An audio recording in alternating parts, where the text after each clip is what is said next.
Hello and welcome back to an NXT UK review. Hey, remember to like, subscribe, share the video with a friend or family and hit the notification bell. Let's get into it. I apologise for missing last week because, as you can tell, those of you who are regular viewers, I have moved. And that is obnoxiously hard to do. But I missed last week, but I managed to catch this week's episode of NXT UK last night, and we're just going to jump right into it and have a quick rundown of the episode. So we open up with a match between Isla and Millie McKenzie, which we've seen actually go back and forth a little bit. Isla does lose this match to Millie McKenzie, but Isla just kind of laughs it off. She's doing this very demonic, fiend, Alexa Bliss-esque thing. A little bit better than they're doing the Alexa Bliss stuff over on Raw, but, you know, it is UK, they're generally better at doing things than Raw.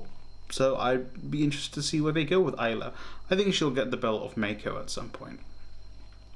Then we see the Gallus boys, at least two of them, Mark Coffey and Wolfgang, doing rock, paper, scissors backstage. And Mark's like, I got an idea. And Wolfie's like, what's his idea? Which we'll get to later. Because next we have an Heritage Cup match between Tyler Bate and Jack Stars. It was kind of set up, but Tyler Bate was like, Jack Stars, I'm impressed by you, let's have a match. So we go into the match. First fall goes to Tyler Bate. He gets a roll up on Jack Stars. The second fall comes in round 3 for Jack Stars with a roll up on Tyler Bate. However, in the fourth round, Tyler Bate hits a Tyler driver for 3, beating Jack Stars. An actually very good performance from both of them. Great performance from Jack Stars. I like that they're giving him a little bit more shine. It's that, like, he's still losing wrestler, but he's like losing wrestler to high profile wrestlers now, which is pretty good. Up next we then have Mark Coffey comes out after this match. He challenges Tyler and slaps him, and then Wolfie's just in the background just having a laugh, like, oh, that's what you're gonna do.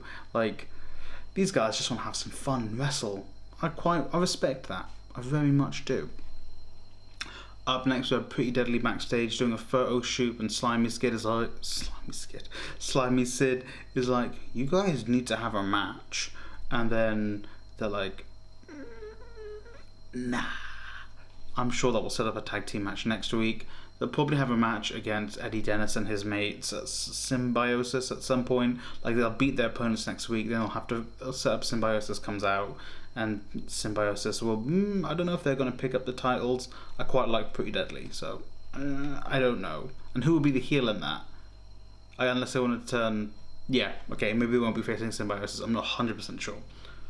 Anyway, Meiko Satomura comes out sort of like a good few weeks after she's won the title and has a promo, and she's saying like, oh, I've won the title, she respects Kaylee Ray, etc.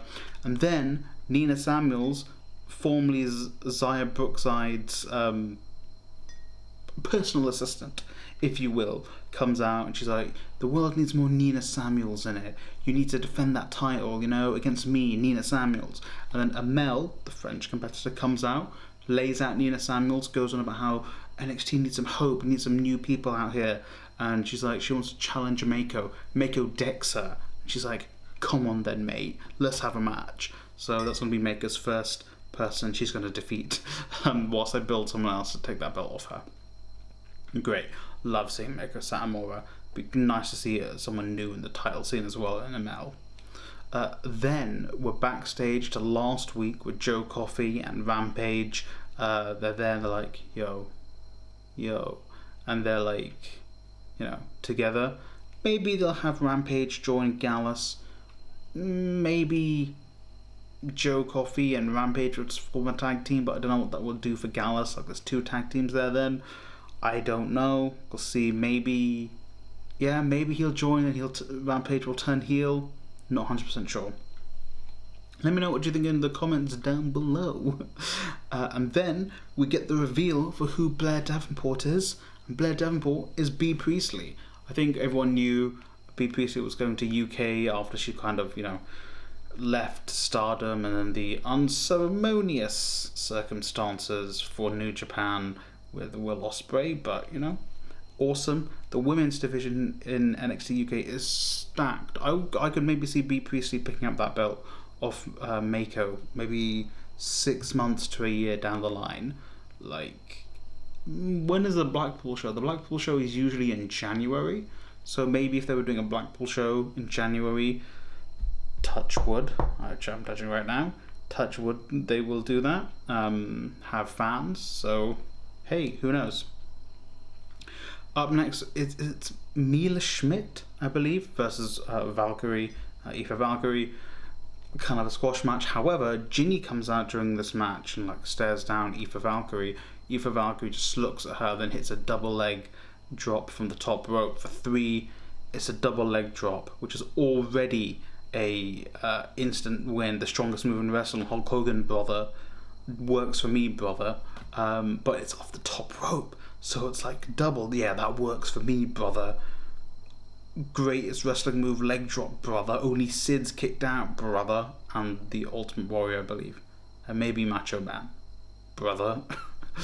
And then we have a really poorly green screened promo with Kenny Williams. Just being like the bad green screen kind of distracted me from the promo. After that, we have a interview with Trenty, and Trenty gets interrupted by Eddie Dennis, and Eddie Dennis is like, "What's it like being the bridesmaid?" And then Trenty's like, "I kicked your ass, mate. Put you through a table." And then Eddie Dennis gets cry face and leaves, which is just amazing. But yeah, Trenty did kick his butt. Maybe Eddie Dennis will beat Trenty. I don't know. I don't know if Eddie Dennis is going to wrestle. Who knows? And then our main event, fantastic match. Jordan Devlin and a kid, both fantastic competitors. Devlin basically wins this match by working over a kid's leg. So really great match. They go to the outside. Devlin sets up the ring steps on the outside, like in the middle of like the outside area. He goes to throw A-Kid into them. A-Kid reverses it, throws Devlin. Devlin jumps over the steps. Then whilst A-Kid is coming towards him, Devlin like drop kicks the steps into a kid's legs, which if we're going by main roster logic, that's a DQ, but it's not actually meant to be anyway. But that really starts like him working over a kid's legs. He does a shin breaker onto the steps, again working them over. A-Kid's going for his finisher in the middle of the ring later on in the matchup. He can't because his leg's been worked over so much. And then Devlin basically has A-Kid on the floor and takes his ankle and he like bends it so like the back of the ankle is on the floor parallel to the mat, and like that looked like it in actuality would mess someone up. I'm assuming A-Kid is super duper flexible, but I'm sure it still hurt. And then A-Kid taps out, and Jordan Devlin doesn't let go of the hold for a little bit, and A-Kid's like, get off me. Looks like that actually hurts. And then Devlin ends with Devlin just laughing and celebrating that he's won.